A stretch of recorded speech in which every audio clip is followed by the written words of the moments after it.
Happy Friday, everybody. Josh here with On the Wrong Lead. Another episode of You've Gotta Be Sha Tinning Me. I am joined, as always, by Mr. Matt Carlson. Matt, how you doing, my friend? Doing all right. I feel like I haven't gambled at all this week, so aside from Wednesday morning, that's business. But everything else kind of just haven't had much time. So I've said this before. Fall's just busy, right? Leading up to Halloween, leading up to Breeders' Cup, it's kind of a lull. The calm before the storm a little bit. So Yeah, you didn't find my comment very funny about, hey, any chance you could fly out to Denver next weekend? I did find it funny, but again, I've said this before.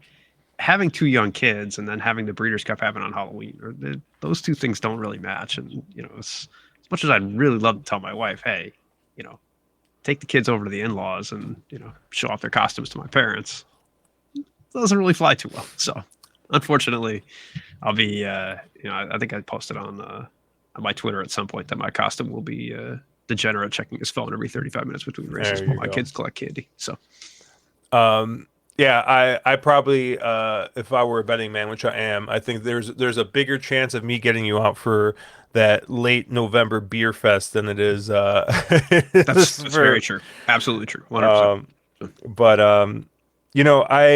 I saw Keith's comment about just the range that our podcast has, so I figured there's another just add another thing to that range, and let's talk about the market crash in CS:GO skins, because dude, I you've recently joined kind of our gaming chat, so you see some of the nonsense that goes on in there, and our friend Gary Clamps, he just goes, what the heck happened, and he shows a screenshot of a skin for a knife that is $1,600.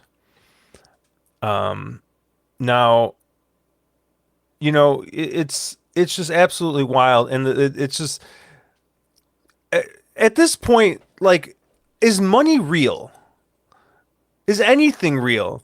Because the fact that they, like, apparently over the last week, some people have lost thousands, and I think they said something like millions of dollars of fake internet money has been wiped out.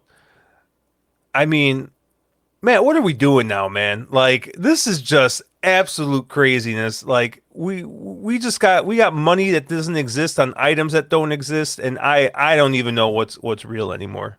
I mean, look, and so I guess, I have two kind of things here, right? One is the fact that I have played very little CS in my lifetime. I'm terrible at first person shooters, and buying Battlefield 6 just confirmed that I went from blaming my, general skill to now my age. So at least I can say, well, I'm old. I'm not supposed to have a good reaction time anymore. Like, I'm supposed to suck at this, so I do. But because of that, I never played much Counter-Strike, and so I have a grand total of like $6 worth of skins. So I never played the, gambling for children game or the money laundering game or whatever, prop the prices of those skins up. But I do have to ask if he acquired that skin through like case opening, or if he's actually like trading, detailed knife skins in Counter-Strike, right? I mean, is he like investing in this like a crypto bro, which, oh, by the way, No. the bottom could fall out of that too? Or is he, a slots player just saying, hey, I'm going to open all my cases and hope for the best? Well, he is a slots player, but I'm pretty sure he got that. I think he bought that thing straight cash on the market. So, like, it's funny, right? Like a long time ago, I bought a knife off the market, right? And for you guys listening to who are under the age of 40, maybe some of this makes sense. And for those of you over the age of 40, you're probably just absolutely tuned out at that point. Which you can check out our friends at DRF or AM Wager, and entertain yourself for the next like 2 minutes of just absolute nonsense this is. But I bought just like, well, basically with the cheapest and ugliest knife you can, just so I could have one.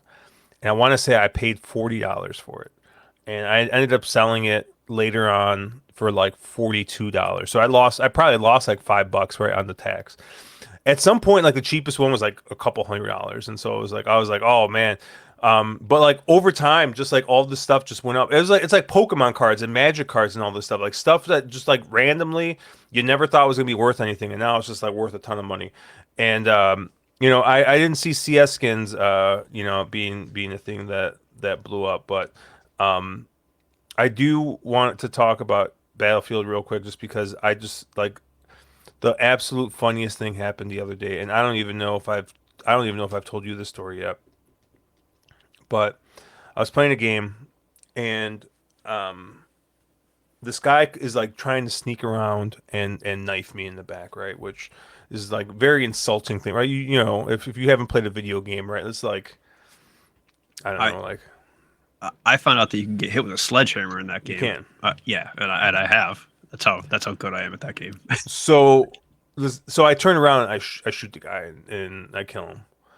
And well, back in my day, there was, when you got one over on somebody, right? You would go over and you just crouch really Yeah, fast you over their body, right? And I teabag them a little blew, bit. yeah, Yeah, exactly. You that's teabag it. them, exactly. So the guy goes into chat and he goes, "Bro, why you teabagging? It's not like you did anything." And so I just like respond like, "Well, you tried to knife me, and I got you." I kid you not. The entire server, people, every single person in this game, didn't matter what team they were on, were just typing, "Who teabags anymore? Who does this?" And I'm just like, what is going on right now, right? And then here's the killer. This guy goes, "The only people who still teabag in games are people who saw their uncles do it and are trying to be like them." And dude, that just sent me to the shadow realm, because this man just basically called me uncle, and I was just like, oh man, like, there's that like scene in was it 28 Jump Street? Is that the name of the movie? 23. Yeah. 23 Jump Street, right? There's like this like scene where and I forget the actors' names, right? But there's like the less attractive and nerdy one, and then there's like the attractive guy. And like they go back to high school, and that like the attractive jock thing is like out, and like he's having like that existential crisis with him, like he's not the cool one. It's the nerd guy who's the cool one.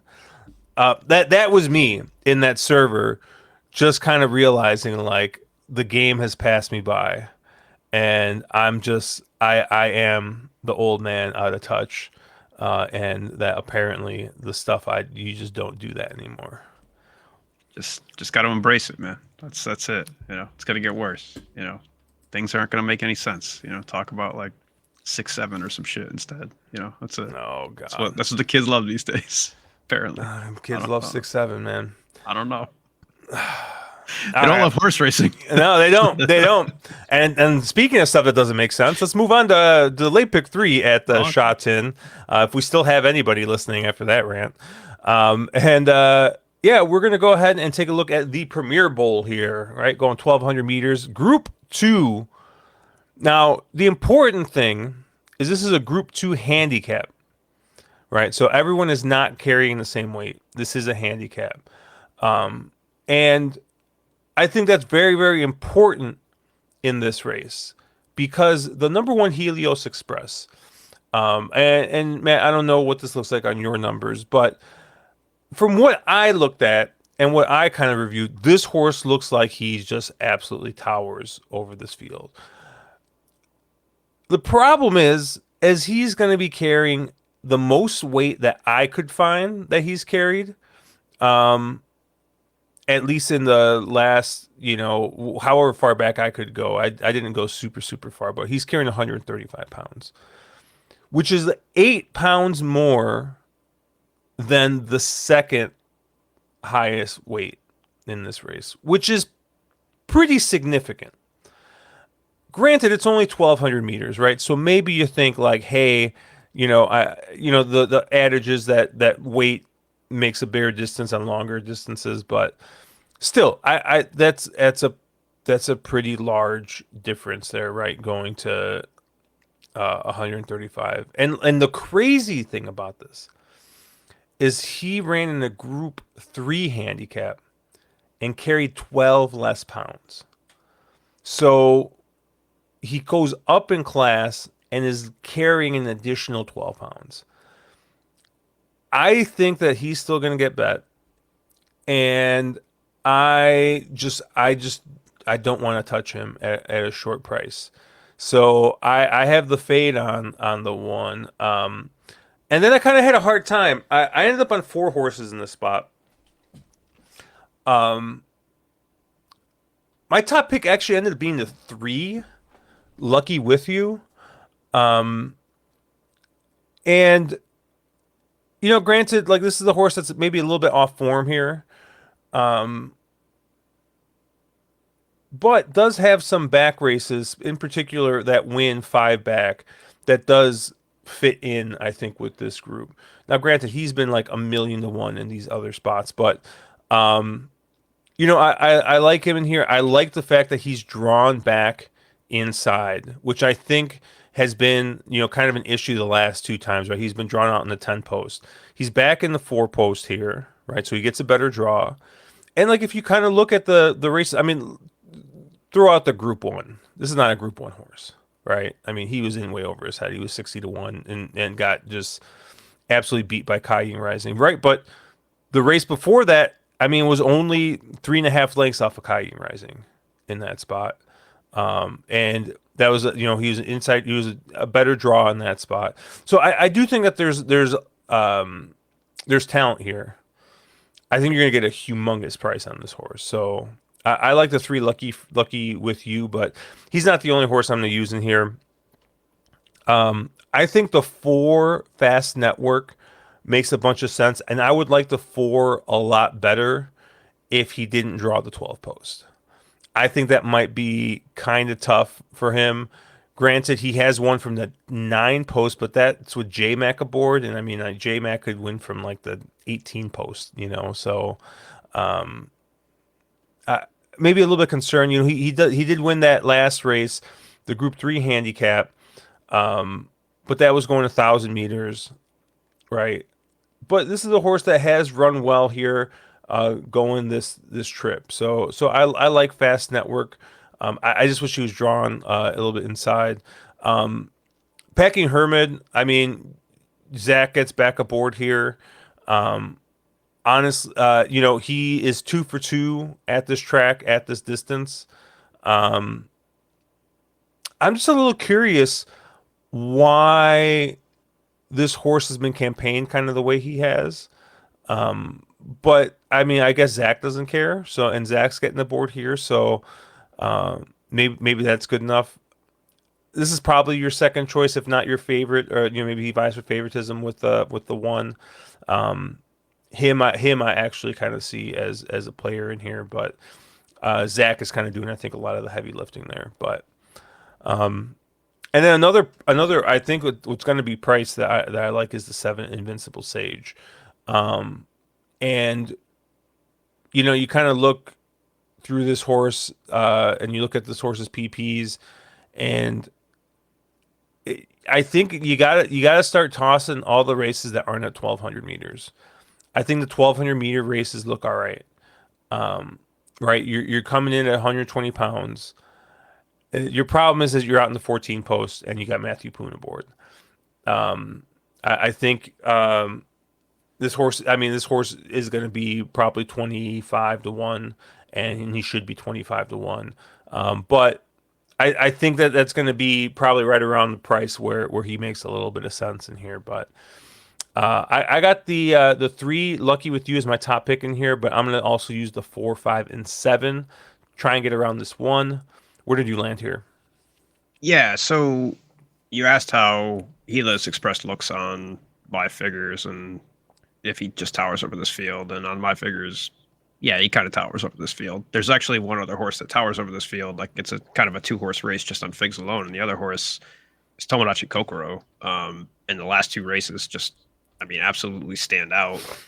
I have no idea on that horse. I mean, I've said before, it's weird to me that a 7-year-old horse can just suddenly find something like this, but he's got a hot hand, and I mean, he's been riding really well. I have no idea how he's going to handle the class jump up here against, group rated horses, but we'll see. Um, I did think those would probably be your two favorites. I do think they're well deserving of being your two favorites. I still doubt Tomodachi Kokoro, but I also agree with you. I think I'm Packing Hermit, and if Packing Hermit takes a lot of money and becomes second choice, I do think Tomodachi Kokoro becomes more of a play, right? I would say between those three horses, my A's will probably be the two longer of the prices, whichever are in there, right? Like if it's Helios Express and Packing Hermit are your two A's, I would take Helios Express and Tomodachi Kokoro. If Tomodachi Kokoro is higher priced than Packing Hermit, I would take those as A's, right? Like I'll kind of adjust on the fly in there, but they all kind of are the same. Packing Hermit doesn't really map on my stuff as well as them, but I think if the price reflects that and you get Zach coming up, then that probably moves him aboard. And like I said, I still have my doubts between Helios Express coming off the layoff, Tomodachi Kokoro kind of being 7, and Lord knows what's going on with that horse right now. It'll be running so well, like got to come back to earth maybe at some point. So we'll see on that. But I think those are the three horses that kind of stood out. The only other horse that I think I would want to play in here is Devano, just for kind Hmm. of a number of reasons, right? I mean, I do think this horse's best races have come at 1200, right? I mean, if you look, he's got 5 wins lifetime. 4 of them are at 1200 meters. And granted, those are against lesser company. So, who knows? But at least I think he should run well in the cutback. He's drawn, obviously, ideally in the one post, right? And I do think you get a massive price on this because he's going to get lost in the shuffle amongst everyone else. So, he does have back races that fit. I don't know what kind of form this horse is going to be in, but he is third up. Those first two races have looked. I mean, the last one you can kind of excuse just based on the fact that he was drawn in the parking lot, but the first up looked pretty good. So I don't know. I think it's worth a shot in here if you want to go for an absolute, kind of price. If you're looking for someone in here, a chance to win. But I do think those other three probably are pretty tough to get around, but I'll probably use Devano as a just in case or slot him into a vertical play as well. So those are the four that I'd go with in here. And like I said, you kind of got to be price dependent day of because I don't really know where the market's going to go on those other horses. You can't quit Devano, man. No, I know, I know. I kind of go back to the well. Like it's it's a habit. You're lucky I'm not betting like Wonder Bar or like Magic Control or some other horse in here. So is what Or it is. Mugen. Isn't Mugen another Matt horse? Yeah, I'm yeah, pretty it sure. is. Yeah, That horse has been off form for a full year, though. Thank God I quit that horse. yeah. That horse shipped over and uh, came back with missing a leg or something. I have no idea. I looked at this race and I'm like, man, these are some Matt horses in here, but It's tough. um, race 9, the Technics headphones handicap. We're going to be going class 3 racing, 1,000 meters. My cheat code is not in here, so I had a harder time trying to handicap this one. But where did you kind of land here? Yeah, I think on 2 horses, I think probably the obvious one's going to be the 3 Metro Power, right? I mean, I'm willing to forgive the last odd effort with the poor break. He does pick up weight just on the fact that I think that last race was one of those class 3 races that kind of went up a little bit, if I remember correctly, right? Like he went off at 123 because I think the top rating in that was like 85 instead of an Yeah. 80. So, um, I think he's got a worse draw. I think he's picking up weight. I think that's concerning. But look, like Zach hits the board like 2/3 of the time at 1,000 meters. So he's got to be showing something. I don't know. I mean, we'll see. He's a deserving A, but I don't know what kind of price you get. I guess the other A that stood out to me was the 7 Stormy Grove, and I think he's one that's been trialing really well. I think all things considered, I do like horses that have shown an ability to pass in trials, and I think that's something that stood out to me. So I think that's appealing. I also think that like Frankie Lore is a trainer that can hit really well with his horses first up. He hits just under 20% with his first starters for like a $3 ROI. So that's one thing that I do think, like I kind of said a couple weeks ago, hey, you don't really see many trainer numbers that stand out, but I think when you do find them, it's kind of one of those things that you got to play. So, I'm willing to kind of give Stormy Grove a shot as an A, and typically firsters go off here at a pretty large price. So, you'll always get a little bit of value on them, I think. especially when they're debuting in Class 3, because I think people tend to shy away from Class 3 debuters, right? Like those overseas shippers rather than the Hong Kong native. So those will be my two A's. And then the only other one I'd want to go with in here is the 11, Alfonso. I think he's one that looked to kind of be progressing towards the end of last season. He had two starts, the first two up looked maybe okay this season and then kind of continued to trend upward. So I do think one that's kind of progressing. I like him getting back to 1,000 meters. I think, he'll have raced into a little bit better shape than that first up effort he had in September. And I mean, oh, by the way, it's Mark Noonan, and I don't think you can toss anything from Mark Noonan at this point. He's been on fire. Like he's been hitting everything. So, I don't know how much money he'll take. I don't know if people are going to kind of follow the trainer on that one and play it a little harder, but I do think that horse has some ability. So price dependent, I mean, I'll at least slot it in as a B, but I do think the 3 and the 7 are probably where I'm going to put more of my money in this race. Yeah, I like you. I think the three looks pretty tough to beat in here. Um, the fact Zach's getting the board here. This is a horse that has had some success here at this track at this distance. Um, Maybe a little concerned about the draw. Didn't get the ideal draw, but I think the fact Zach's getting the board tells you all you really need to know about that horse. The only other horse I really took a look at and I'm going to use is the 13 Quick Money. And this is, you know, I'm looking at a horse that's drawn well, a horse that is a low weight in this race. And this is a horse that showed some talent in those Griffin races, right? Granted, came back here first up and went that 1,000 meters. It didn't look all that great, but did pass six other horses, and it seemed to have a little bit of trouble early. So the fact that Karis Teton's getting the board here, he's hitting at about 8%. So he's a little bit under, I think, where he normally is. But the fact that you're getting the low weight here, the fact that you're getting the high draw, the good draw here, I thought maybe that might be enough to kind of move this horse up a little bit. So I'll take a shot here with hopefully what's going to be a little bit of a price with the 13 Quick Money. Race 10, the Panasonic Washer Dryer handicap. Going 1,400 meters, class 3 racing here. Um, I think I'm once again not sticking my neck out too much. I like Top Dragon. I like Zach's Mountain here. Maybe I'll just go ahead and hit the Zach Simp alert. There you go. That we're on hit this horse here, but um, yeah, I mean Zach won on this horse twice in Class 4 and then in Class 3. Kind of back to back. Um, Drew out the parking lot. Didn't run all that well. Came back here. It kind of had another awkward start. Um, and it was kind of the first off the layoff. But now we're second up here. So I expect to see some improvement. You get a slightly better draw. You're getting the six post here. So I expect to see a good run out of the four Top Dragon. Unfortunately, I don't think you're going to get much of a price. The five Kaying Attack is another horse. I'm gonna go back to the well. Um, Matthew Poon has not had a great start to the meet, but I'll tell you, Matthew Poon just understands this horse, I guess. I mean, he's had 3 wins and 7 starts on this horse.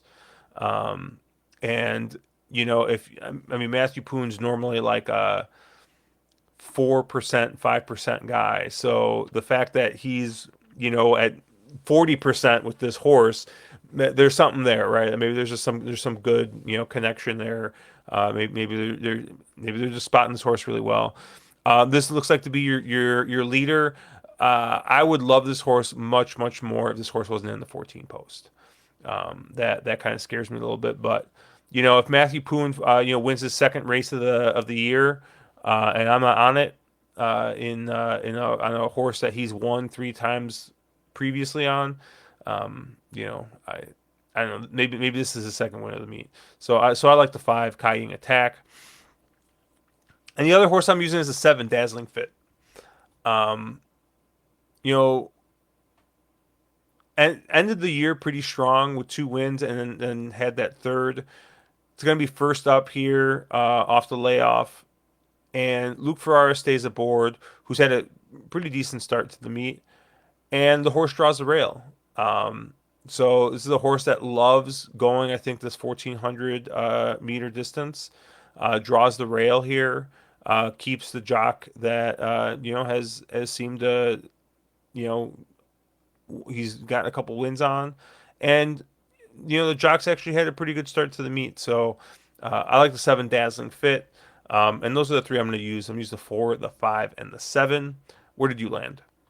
Yeah, so it's funny because I thought Dazzling Fit would take a ton of money in here. Like he's Hmm. one of those horses that stands out on my figures massively, right? Like if he runs his race, then I feel like he just wins this flat out by open lengths, and it's not even going to be close.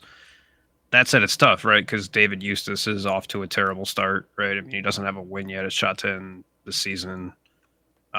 He's not good off the layoff by any means. I don't think he ever has a win in the last 2 years going, first up in a season. Granted, right, when you don't have many wins in a season, all your other stats are going to look really bad too because you're not winning. So I, I don't know. Like part of me was like, oh, I need to get around Dazzling Fit for all those reasons.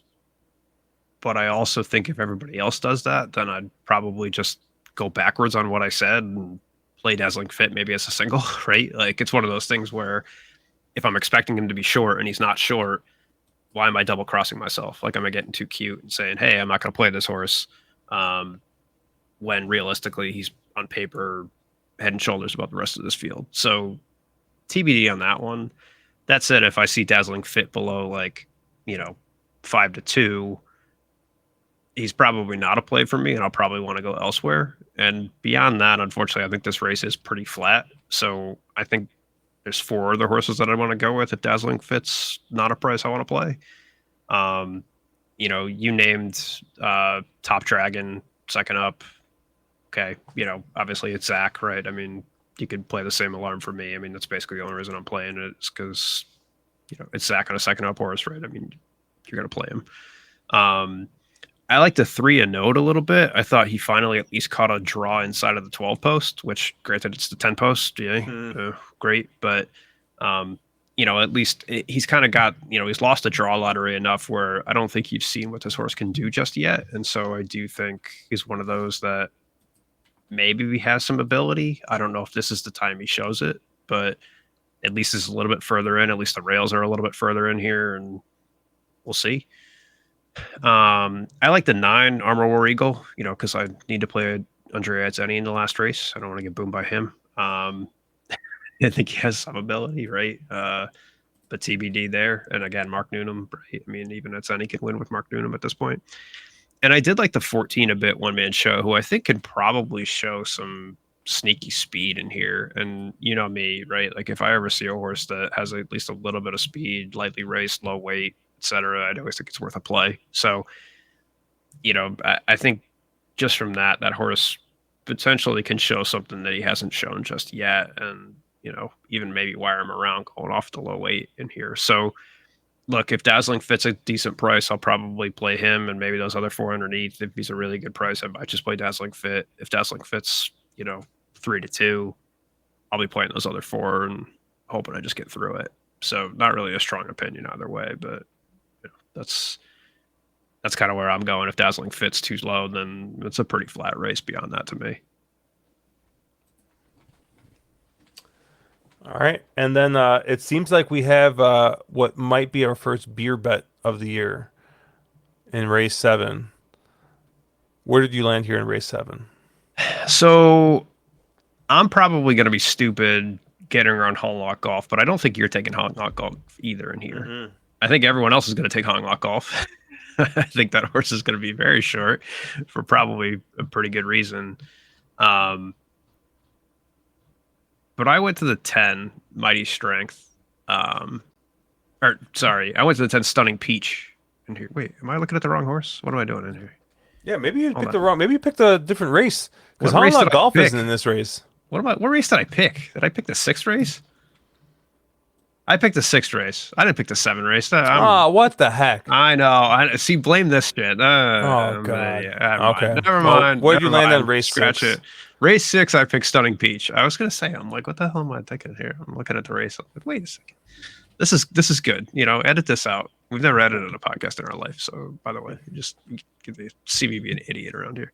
Um, I went to race six apparently, and I would be stupid getting around Hong Kong golf in here, but I'm gonna go for it. Look, Stunning Peach in here, I think he's going off at 113.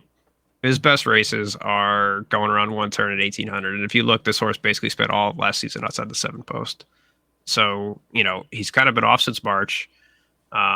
Hasn't had a good draw in a while. Comes back, won a nice trial. Won a nice trial actually against Romantic Warrior. If you watch that race, he kind of was wide all throughout. And granted, look, Romantic Warrior is not going to be pressing in a trial by any means, but anytime you can outduel Romantic Warrior in the stretch and look decent, there's enough there where you want me to, I'll take a chance on this one. So, I think you get a nice price because I do think Hong Kong Golf's going to take a ton of money in that race. And yeah, I'm willing to try the 10 Stunning Peach just based on, hopefully he could show something first up that he hadn't shown kind of towards the end of last season or haven't been off for what, 6 or so months now. So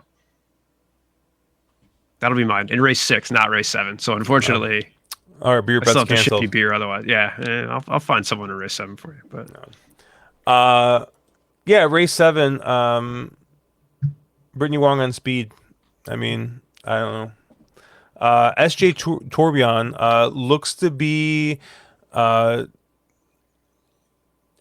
so this is a tough horse, right? Because this is a horse that they've run at various distances, right? And you know, I mean, as much as it is Brittany Wong on speed, and that's good enough for me to bet. If you go back, this horse's last wire to wire win was going this trip, going 2,000 meters here. So this is a horse that does have, has won with this exact trip. And oh, by the way, gets probably the best jock to do that with Brittany Wong still with the 7 pounds. And this is a horse that's getting a more inside draw than it's had the last two times out. So I just think this is going to set up nicely for this 11. I think at the very least, if you put some money behind it, like you'll have a couple minutes where your horse is going to be in the lead and you'll get a little bit of a route. Maybe that's why I like betting speed, right? I feel like I get my money's worth at least for a little bit. But yeah, I thought that that race five back does fit in here with this group. So we're looking for a repeat here with Brittany Wong aboard. So I like the 11 SJ Tourbillon here. I did look at this race, and I cannot beer bet you anything. That's fine. That's There's fine. nothing in here that I wanted to play. That's all good. I still gotta get the package out. I think I forgot the count, but I'm just gonna send you a 4 pack and I think I we'll owe you the same, so yeah we'll do we'll that. We'll we'll we'll have we'll an we'll clean the opening slate. in a couple weeks because obviously I think we're off next week, but Yeah, we'll figure out what's going on next week. So obviously, I am going to be in Denver with the rest of the On the Wrong Lead group with Caleb, Mark. Unfortunately, Matt's not able to get out there. Andrew's not able to get out there, but we got some other couple other buddies coming out. So we'll get some content out for that. But yeah, more than likely, no. Well, I'm not gonna say no. You've got to be Sha Tin, but might be Matt might post something up solo. We'll see what happens with that. But yeah, we should have some more. Like I said, some good Breeders' Cup content. So be on the lookout for that. Obviously, we'll have an episode of drinking champagne, covering some Breeders' Cup stuff. We're gonna be doing a live stream Thursday night at some point. Which is probably going to be an absolute mess since all of us are going to be in the same room together, and that always tends to, turn out like a mess, but luckily we'll actually be in Caleb's house. So the chance of him getting lost on the way to his own house is very, very slim. So, we might be able to avoid that. But yeah. That's going to do it for us here on You've Got to Be Sha Tin and Me. Check us out at onthewronglead.com, at wrong_lead on Twitter. I am at Cherry Drink. Matt is at Slow and Steadied. He will have his full card picks posted on Twitter, so check those out. Yeah. Good luck, everybody. Let's make some money. Have a great weekend.